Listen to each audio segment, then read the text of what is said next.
Hello, hello. Video game time.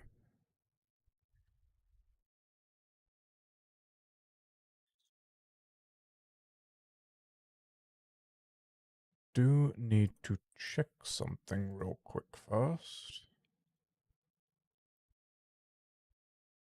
Why are you not working?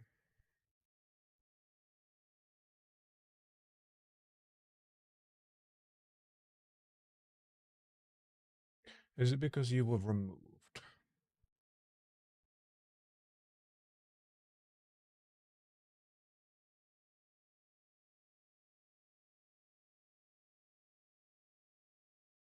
I think it's because that feature was removed.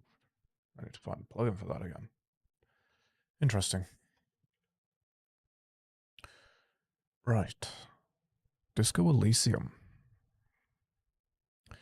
I've played this on wheel games. However, I don't really remember much of it. And I remember having some issues with it. Think of it just crashing or something?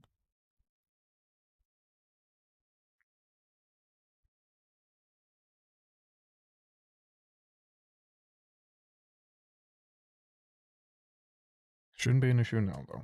As far as I know, it's all fixed.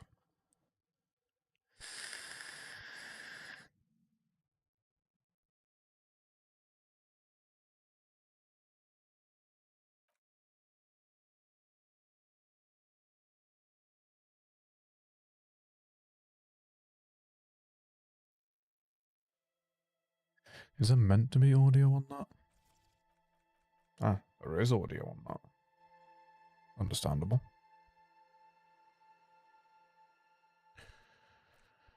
Right. The question now is, do I create a new save? Or do I continue from the one that I had before?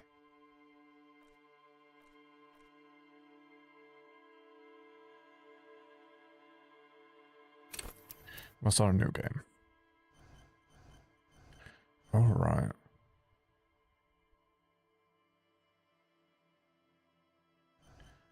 Um...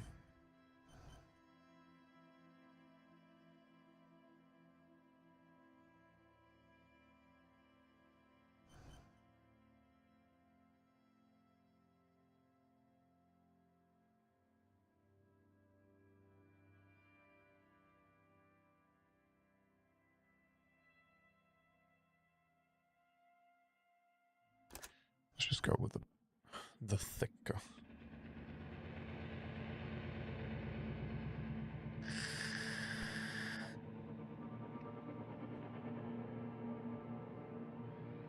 There is nothing, only warm primordial blackness. You're conscious ferments in it, no larger than a single grain of malt. You don't have to do anything anymore. Ever. Never, ever. An inordinate amount of time passes. It is utterly void of struggle. No ex-wives are contained within it. Yes, Right? it is.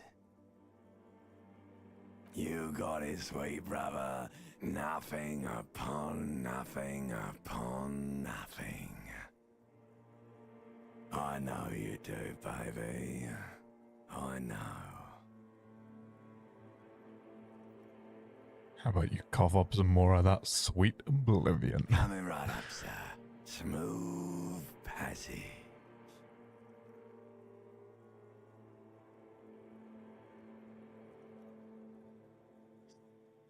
All right. Nothing town to fuck all borough.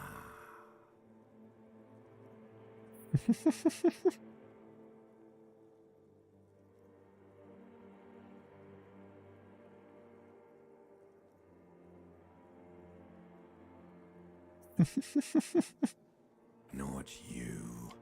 Your days of giving a shit and being that type of animal are over.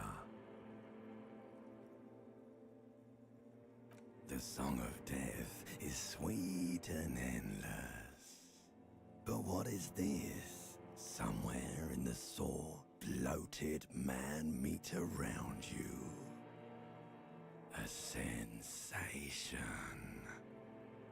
I don't like feeling things. Like a fly to the ointment, your conscience sticks to it. The limbed and headed machine of pain and undignified suffering is firing up again. It wants to walk the desert, hurting, longing, dancing to disco music. I want to hear anything more about this sensation. Take me back to the formless, disembodied nothing. The stench of liquor rises from your mouth, and with it, an ungodly headache. Someone cut my head off. It's trying to murder the rest of me. A fiery streak penetrates your skull, trying to force your eyes open. It's a sound, a clarion call from hell. Somehow, you know what it is. A Caprice Commander motor carriage.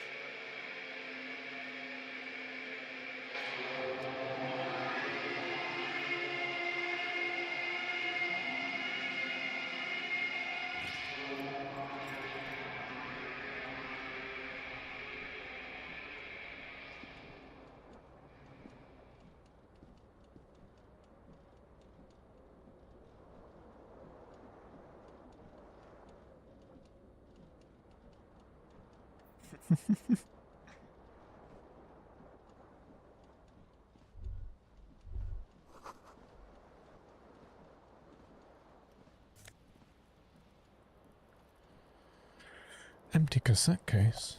I'll take that. Oh. That was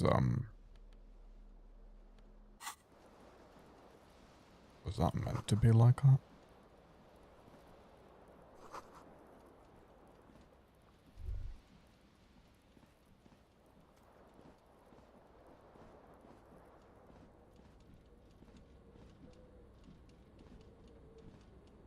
This fan has two chain pull switches. One ends in a tiny fan, the other in a light bulb. A truly horrific necktie has somehow attached itself to one of the blades. The blades come squeaking to a halt. It should be easier to reach the tie now. You swoop up and catch the tie. Snap. It's released from the blade. I don't think the text there is correct. What you have in your hand is a truly hideous necktie, with 4 or 5 different patterns. The knot reminds you of a noose.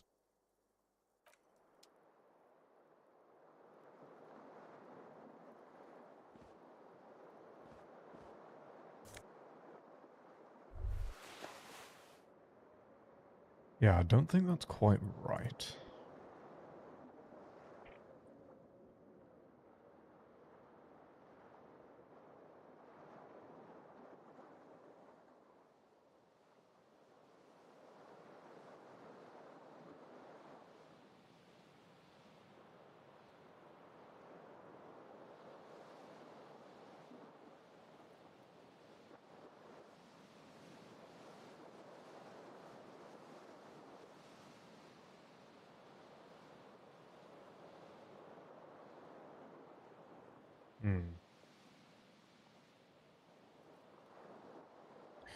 Apparently it's an issue with the dyslexic mode font.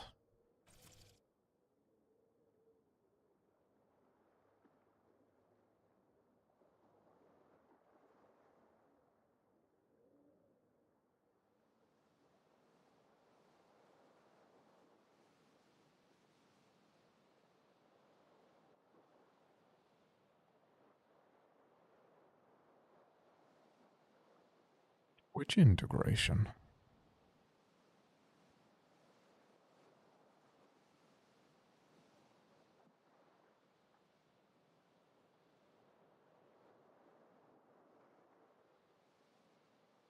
Ah, that's useful.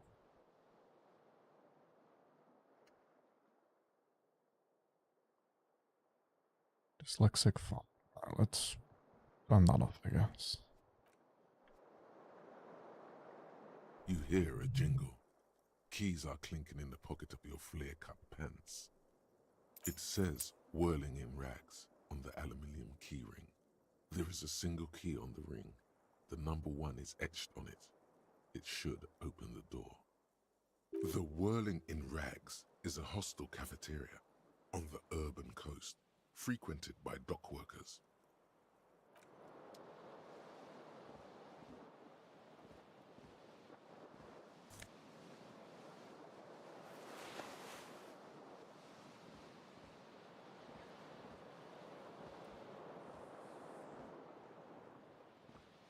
The window stands broken in its frame. Cold wind blows in. The shards face outward. Whatever broke this window came from the inside. A fine web of scarring covers the back of your right hand, but none of it is recent. More likely a projectile than a held object. There are no fragments on the floor from pulling a tool back in after impact. It is too large for a bullet, yet too small for a piece of furniture. You're looking for something heavy and larger than your fist. Like the green shoe that's on the hat rack in the corner, which, coincidentally, is missing its friend. Congratulations, you smashed the window with your own shoe. Now you only have one. If you're lucky, you can still find the other on the balcony outside. The door to it should be outside your room. The cool wind gushes in. Your toes curl up from the cold.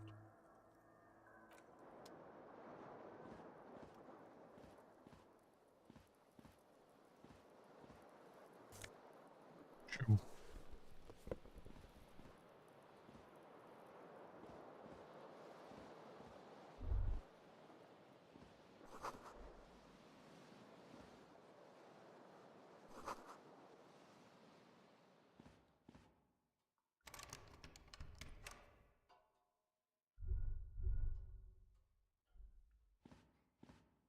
A mirror hangs above a bent and broken sink. In a fierce discharge of masculine energy, someone has ripped half the faucet off. Hot water sprays from the base and steam covers the mirror. You cannot see yourself, just the outline of a man. Suddenly, you realize you have no memory of the face that awaits you there, underneath the soft vapor. Really, all recollection of the person you are, the people in your life, and even the world you're in has drowned in a sea of blood alcohol. This was no mere night of drinking. It was a deluge of world-ending proportions. As you slowly reach your hand towards the surface of the mirror. Abort. You clearly have not thought this through. You won't like what you see there, and you will never unbecome it.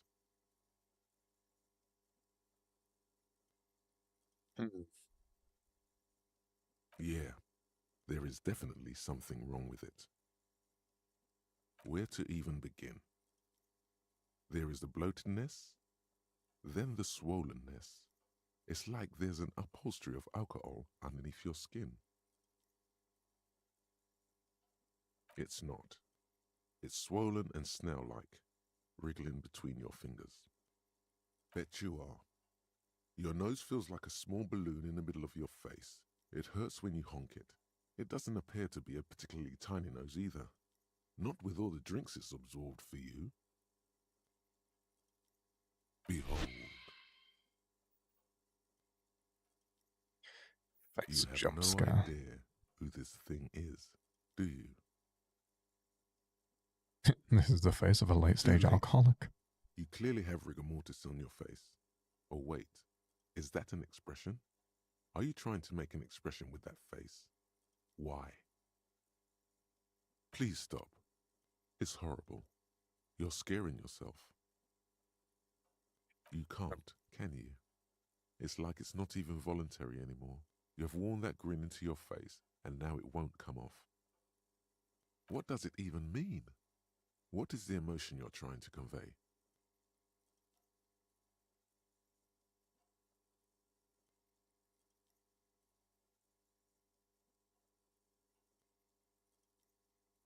There might have been 10 years ago. It's little more than a cadaverous spasm now.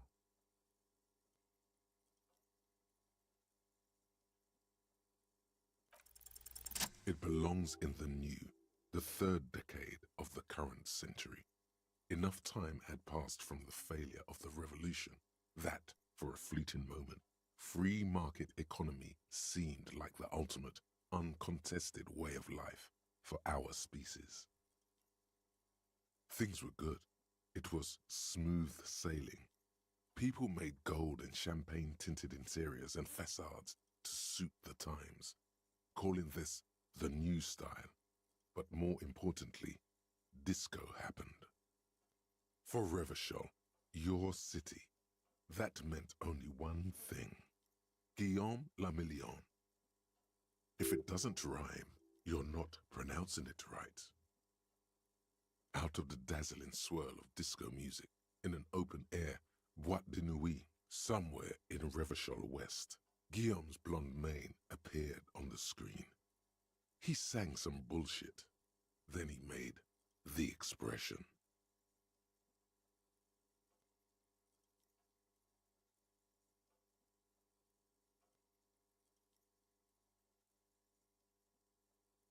Everyone loved it. Maybe you thought some of the stardust would rub off on you. Maybe it did. Either way, it's all gone now. Only the grimace remains. The click is used to spur on a horse. It also features heavily in Guillaume le Million's regional mega hit, Don't Worry, Your Pretty Little Head. Some 20-odd years. There is a vast ocean of time between right now and the expression, looking good on you, or anyone. Humanity has run aground in that time. It's a different world now. The expression is a relic. You have some understanding of the near history of disco. The rest is darkness, aside from the useless fact that the motor carriage outside was a caprice canema. It doesn't have to be. You can swoon over Guillaume and his champagne-corked smile whenever you want to. Maybe some of the stardust will return.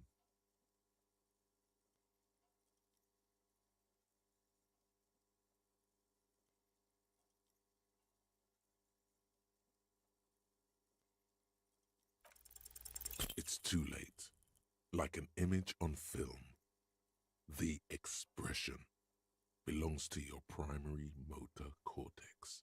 It would take a minor neurological miracle for you to cease producing it.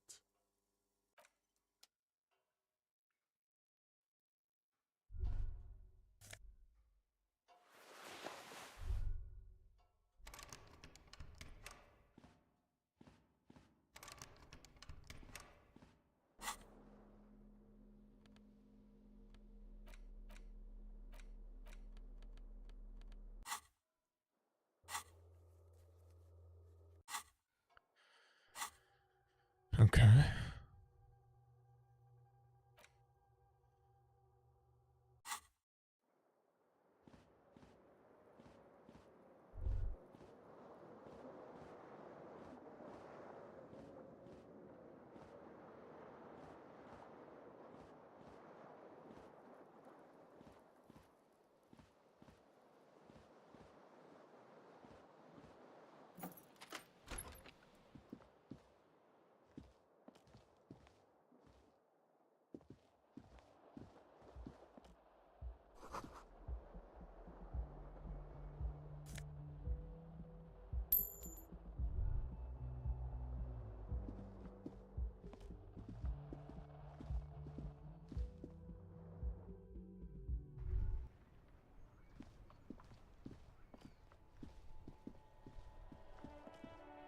As usual.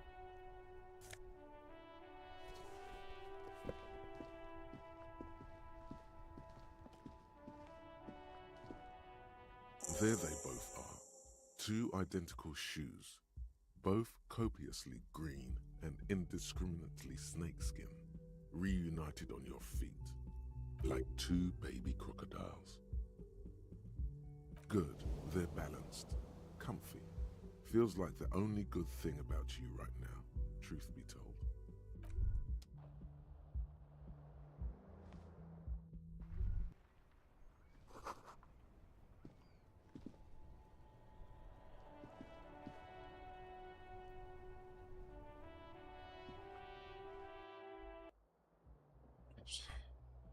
So we have shoes.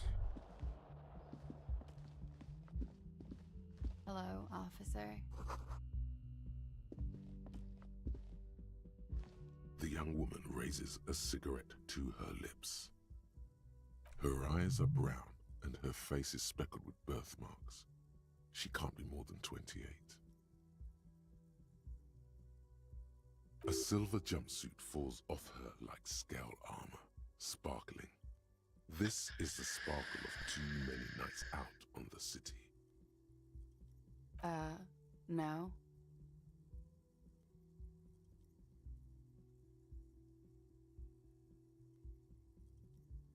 Because you're a police officer, sir.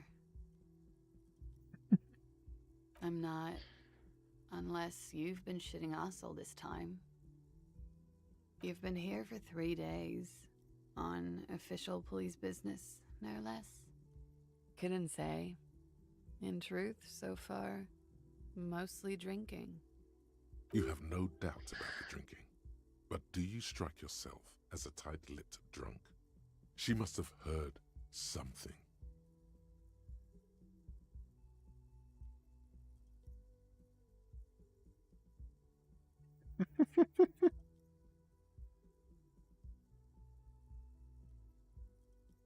She nods.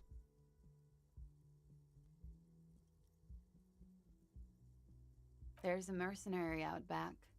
He's been hanged. The body has been there for a week now. The locals probably got tired of it and called the cops. I didn't mean to overwhelm you with information. You seem a bit lost, officer.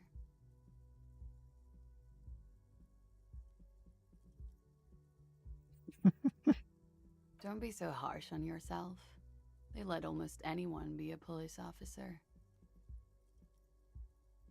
Of course. Be careful, officer. They don't like the police around here. Something stirs in you as she's about to go. Call it an instinct, a need. The need to ask questions. It's like you said the words a million times before. She looks back at you, a light glinting off her eyes.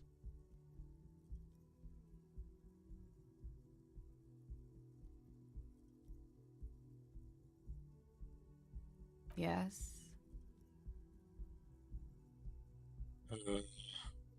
The dock workers are pretty cocky. They think they're police enough. At least here on the coast. I can't say about the rest of the city. You're in a hostel, sir. We are in Revachol.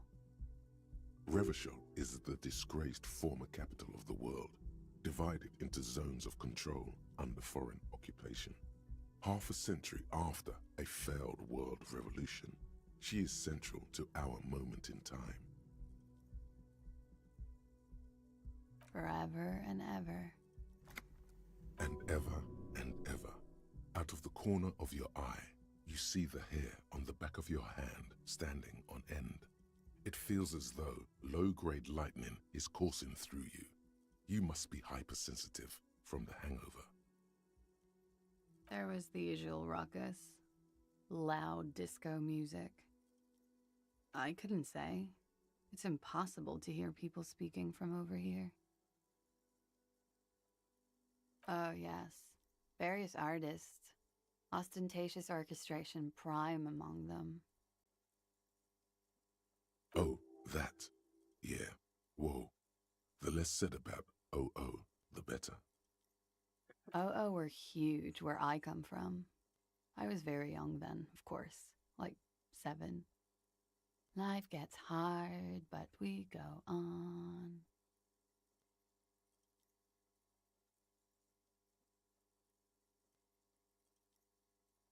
It would appear so.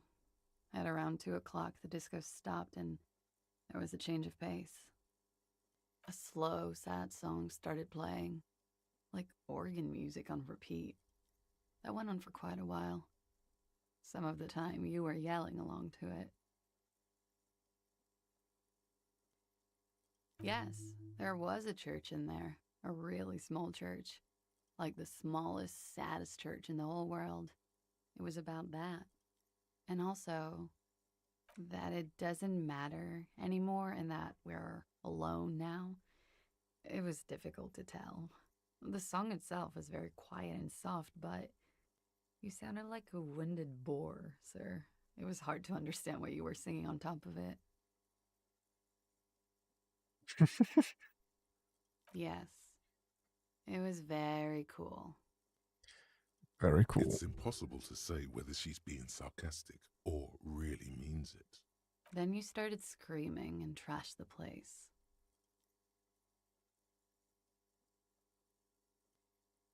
No, it didn't sound like there was a fight. It sounded like someone was trashing their room. A window was smashed. The tape player, probably. The song stopped. And furniture, too. A real destructathon. There was screaming. Then I think you passed out. There was. I think you screamed that you didn't want to be this type of animal anymore. I may have misheard, but it was sort of memorable. I went out afterwards. Everything was quiet by then, around 4 or 5. And that was it. It's 51. The current century? Centuries don't have numbers, they have names. And this is the current one. Civilization has existed for 8,000 years, sir. You're right. There is nothing funny about civilization. Glad to have been of assistance.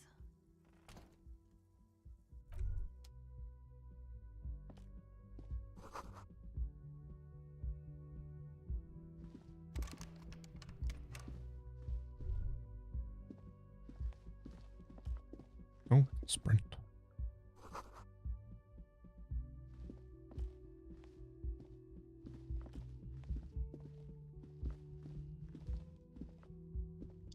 Can I?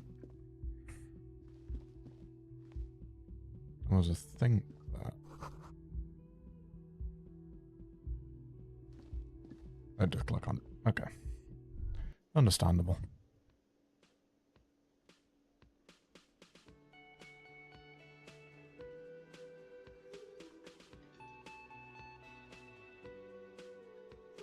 Alright. I shall be right back. I need a piss.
I'm back.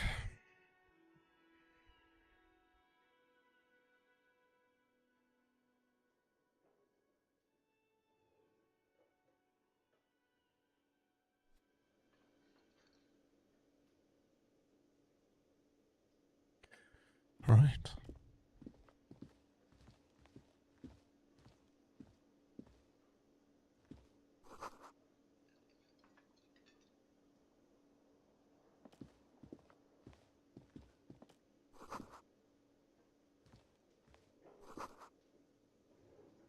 You should totally sing karaoke here, the first chance you get.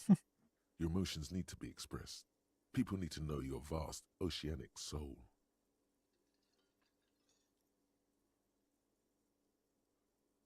Of course, at this point, precise measurements of your soul can only be performed from the outside. It needs to be heard. Through a PA system. By other people. You should sing the sad small church song from that tape you found. Thought it was obvious. No, don't sing the happy song. It's stupid. Sing the sad song. It's profound.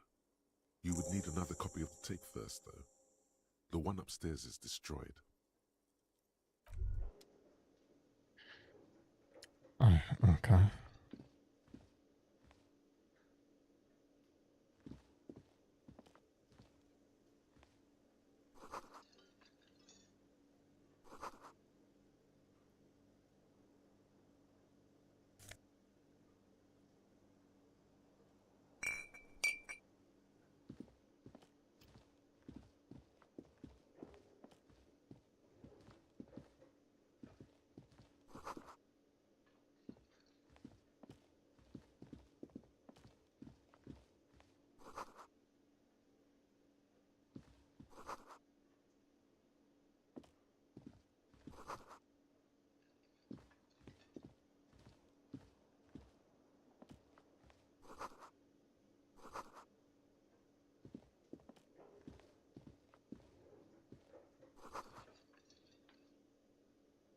A man in his late 20s stands behind the counter, inspecting a stuffed seabird.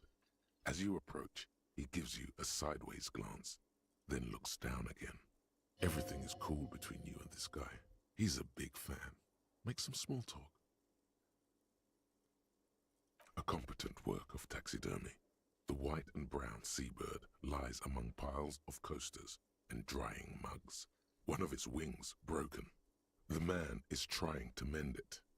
Looks like the bird was ripped off the shield that was used to mount it, most likely on a wall. This is the Great Skua. The seabird is the symbol for the discovery of the Insulindian Isola, the part of the world you are in right now. The small steel tag says as much. The Great Skua. Stegosaurus Skua. Look, your buddy is over there. Why don't you go and talk to him, okay?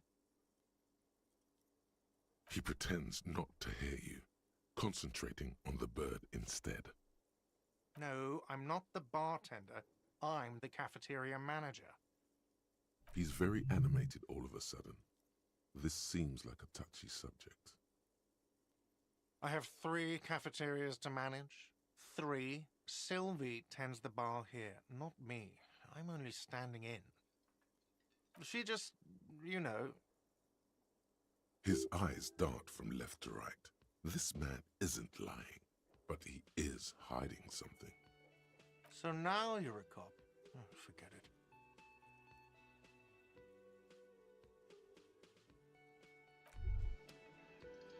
Hmm.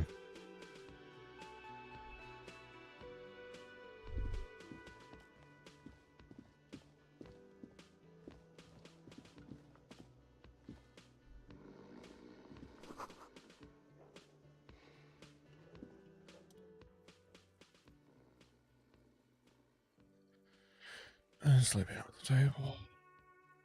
A colorful piece of plastic is dangling from his carabiner. Makes your fingers itch. On the counter, rolled out, of his open hand, you see a blister pack of headache medicine. It's a dock worker's ID, doubling as a shift card and a job permit. A young, able-bodied man stares back at you from the photo. Santiago S. John. The man does not mind. You probably need them more than he does. You've just picked up some magnesium.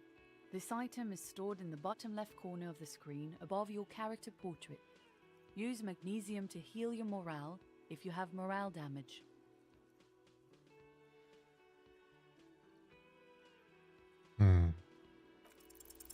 Your fingers find their way into the shackle, flicking open its spring-loaded gate.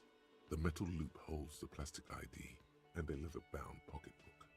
The man emits a loud snore. Is he about to wake up? Doesn't look like it, but you never know. Better be quick.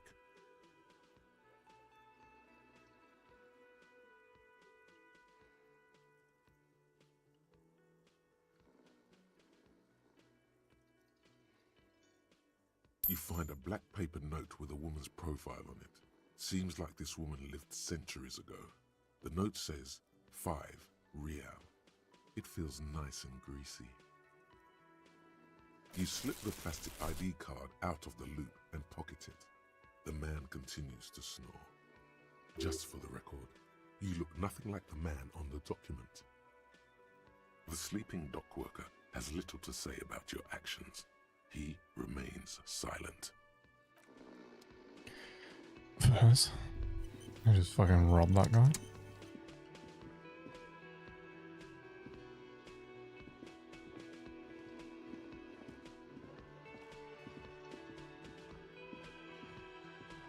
Hello, sweetie. You shouldn't keep your colleague waiting.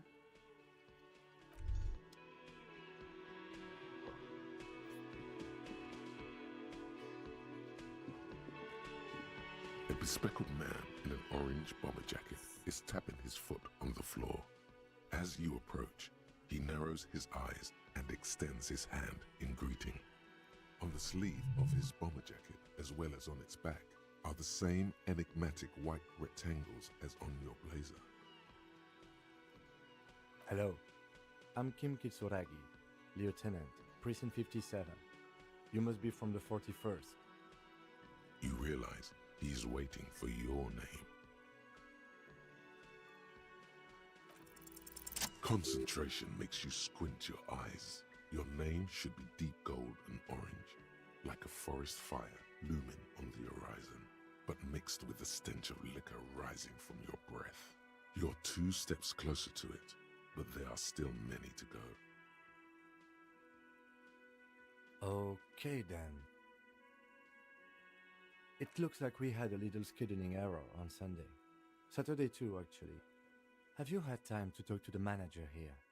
What he means is, he has been trying to meet up with you for 2 days, but you have been otherwise occupied. If you don't mind, we should talk to him again. Ask him for a rundown of the area. Now that I'm here as well. I understand the scene is out back, right? It also wouldn't hurt to assure him the police are finally here. In full force, I mean. Have you mapped out the initial interviews?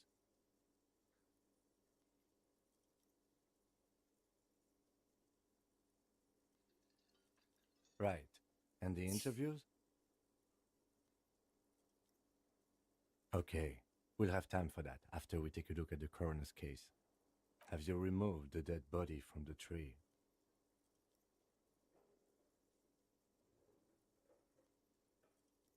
Sure. But did you take it down from the tree?